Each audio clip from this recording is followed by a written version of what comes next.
Threats to the United States in cyberspace continue to grow in scope and severity, but our nation remains woefully unprepared to address these threats, which will be a defining feature of 21st century warfare. As a result, this committee has focused its attention on cybersecurity.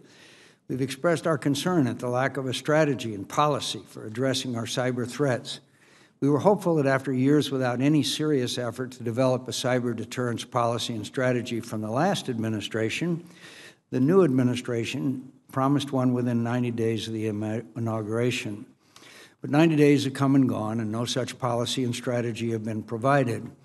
While inaction from the executive branch has been disheartening, this committee has not stood still. In fact, this committee has adopted more than 50 provisions over the past 4 years focused on organizing, empowering, and enabling the Department of Defense to deter and defend against threats in cyberspace. But cyber is an issue that requires an integrated, whole-of-government approach. We simply do not have that now. The very fact that each agency of government believes it is responsible for defending the homeland is emblematic of our dysfunction.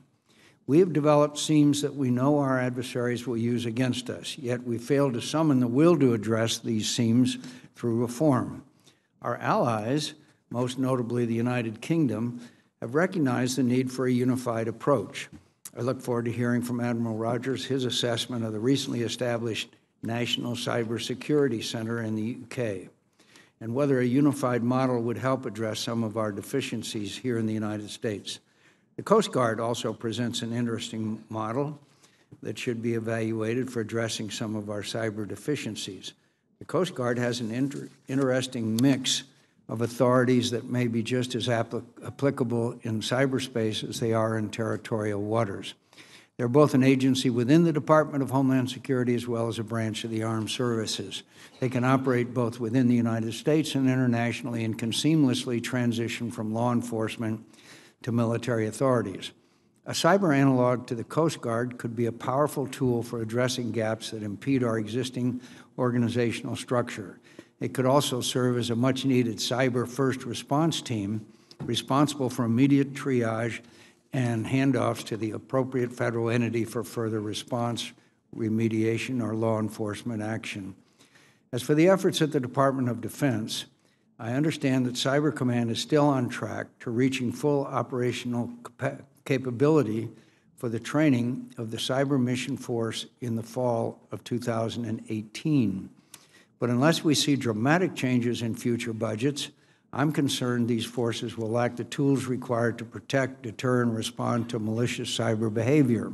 In short, unless the services begin to prioritize and deliver the cyber weapons systems necessary to fight in cyberspace, we're headed down the path to a hollow cyber force.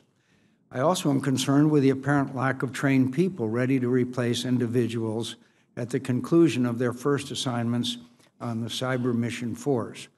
Unfortunately, we have already heard about some puzzling issues. Specifically, out of the 127 Air Force cyber officers that completed their first tour on the Cyber Mission Force, none went back to a cyber-related job.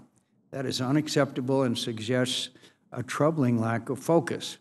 It should be obvious the development of a steady pipeline of new talent and the retention of the ones we've trained already is essential to the success of the Cyber Mission Force.